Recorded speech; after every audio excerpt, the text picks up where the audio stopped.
हा जो आवाज आहे त्याचा इशारा असतो की बघा माझ्याजवळ येऊ नका, मी खूप चिडलेलो आहे। साप कशामध्ये? विहिरीमध्ये। बरं लक्ष ठेवा, येतोच आहे मी 10 ते 15 मिनिटात। तर मित्रांनो बघा, आपल्याला आत्ताच एक कॉल आलेला आहे, एका कोरड्या विहिरीमध्ये साप पडलेला आहे। तर बघा आपण जाण्याचा प्रयत्न करू, जितकं शक्य होईल तितकं। बघा आपण सेफ्टीसाठी सुरुवातीला आपण हे जे बूट आहेत पूर्ण सेफ्टी आहेत, पुढं वाट्या पण आहेत आणि पूर्णपणे कातडी आहे, त्याचं कोणत्याही सापाचे दात आतमध्ये जाणार नाही। बघा आपण काळजी घेऊन साप रेस्क्यू करण्याचा पुरेपूर प्रयत्न करू। मित्रांनो बघा, साप पकडण्यासाठी एक पूर्णपणे प्रशिक्षण असतं, ते प्रशिक्षण पूर्ण पाहिजे।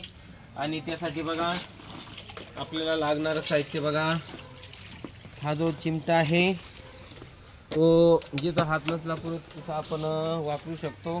त्यानंतर ही बघा ही जी काठी आहे, आकडा आहे, हुक आहे, तो पण आपण बघा। आणि त्यानंतर बघा मळ्याची वस्ती असते, तिथं अवेलेबल बरणी नसते, म्हणून आपण बघा स्वतः बरणी घेऊन जात आहे।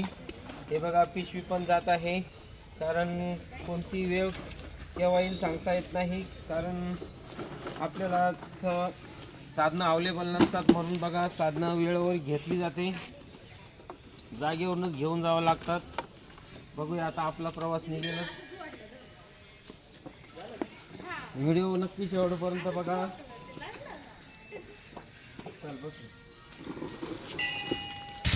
बघा हेच माझं घर आहे आणि आपण निघालो आता कॉलवरती, व्हिडिओ नक्की बघा।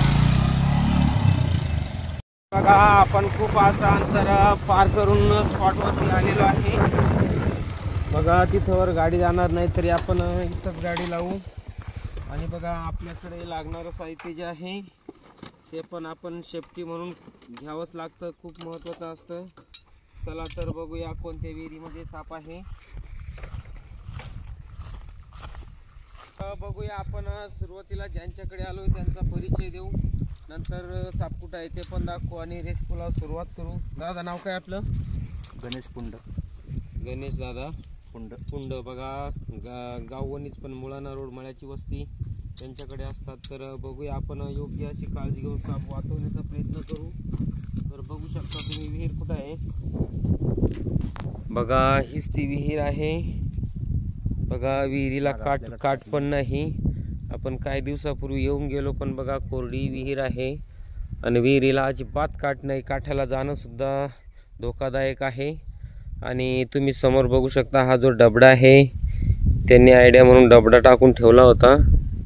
बघा ह्या डबड्यामध्ये साप येऊन बसलेला आहे। तर बघा आपण काळजी घेऊन काढू, नंतर तुम्हाला कळवू साप कोणता आहे। खूप अशी रिस्क आहे, आपण डबडा हळूहळू वरती काढण्याचा प्रयत्न करू।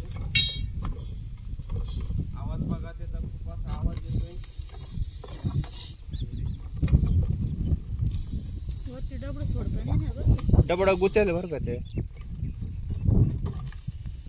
काय नाही काय नाही गवतच त्याच्यातच धरून घ्या मग लोक याच्यात काढा। आवाज बघा त्याचा। चला तर त्याला ते तार सोडून घ्या तेवढे घेऊन जाऊ।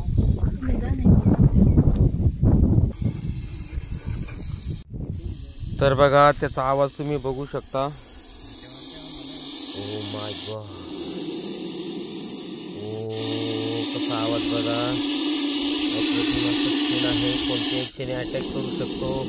हा जो आवाज आहे त्याचा इशारा असतो की बघा माझ्याजवळ येऊ नका, मी खूप चिडलेलो आहे। अशा वेळी तो बघा जवळजवळ 3.5-4 फूट सुद्धा उडी मारून बाईट करून निघून जातो।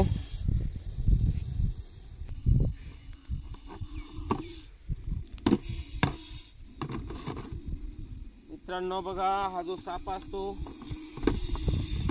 फास्ट पद्धतीने मुवमेंट करत असतो, आपले डोळे मिटायच्या आत तोच बाईट करून चावून परत येऊ शकतो, अशी त्याची पोज असते। बघा अजून या सापाचं एक वैशिष्ट्य आहे, हा जो साप आहे अंडी न घालता पिल्लांना जन्म देतो आणि जास्तीत जास्त त्यांचा मिलन काळ हा थंडीच्या ऋतूमध्ये चालू असतो। थंडीच्या ऋतूमध्ये असे साप 1, 2, 3, 4 सुद्धा राहू शकतात।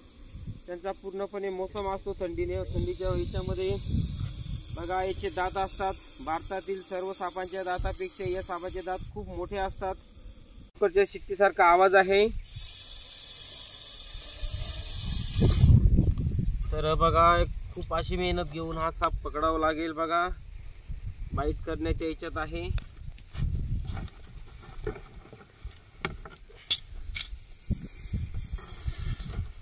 अरे बापरे मित्रांनो, बघा विहिरीमध्ये खूप दिवस झाले पडलेला होता.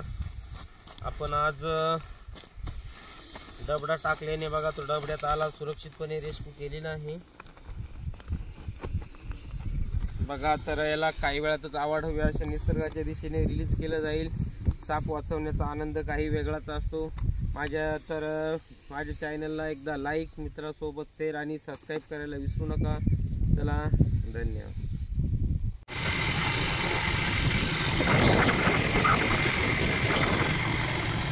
बघा मी एकटाच असल्यामुळे पाहिजे तशी व्हिडिओ घेऊ शकत नाही.